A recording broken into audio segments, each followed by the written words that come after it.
Hey, do you suck at comboing? Well, in this video, I will teach you how to combo lock in Hive Bedrock in under 5 minutes. And I will simply show you how. Like this.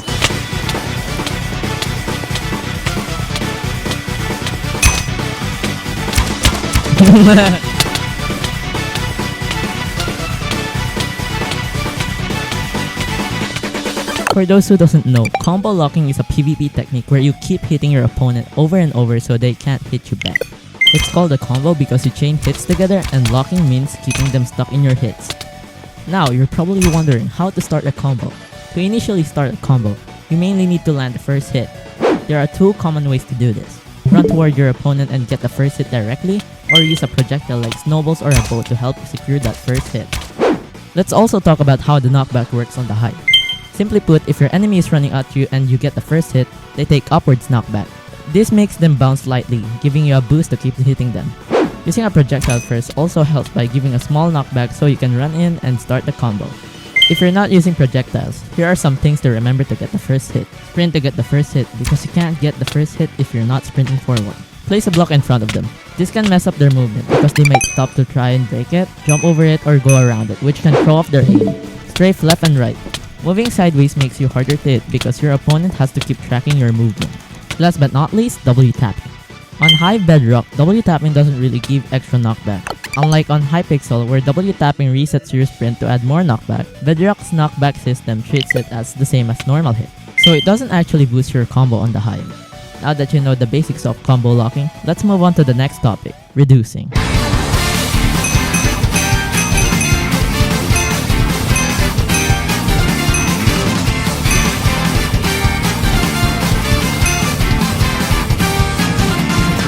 Reducing, also known as jump resets, is a way to take less knockback when trading hits. Here's how it works.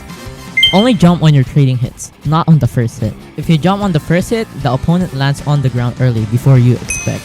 They can regain control, hit you back, or even start a combo on you. You waste your jump reset opportunity because you jumped at the wrong moment when the opponent wasn't vulnerable enough yet. The idea is that by jumping right as you hit the ground, you reset your knockback so the next hit doesn't send you flying. Like this one. Watch.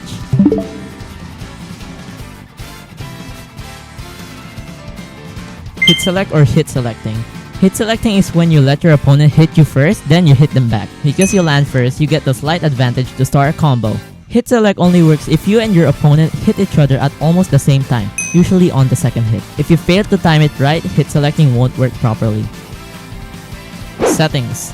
Settings are personal preferences, but let me show you what PC players are mostly using. 90 to 110, a wider FOV helps you see more of your surroundings and track opponents better during combos. I don't recommend using like 30 to 70 because you won't see much of your surroundings, and your enemy will look too large on your screen, making it harder to aim and react.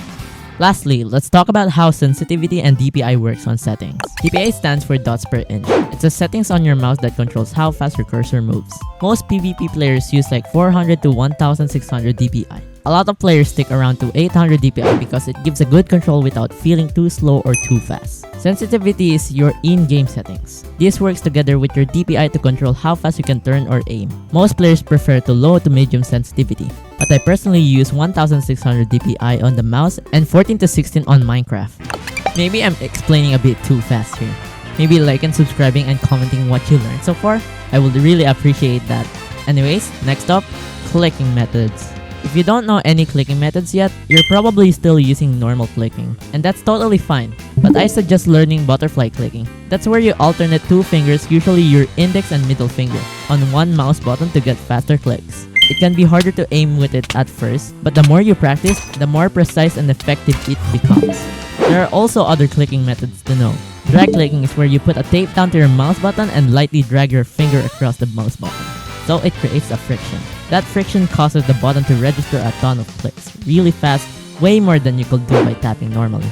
Last but not least, jitter clicking. This is when you tense your hand or arm muscles so your finger vibrates quickly on the mouse button, letting you click much faster than normal. But I don't really use this method, but I do know someone that jitters.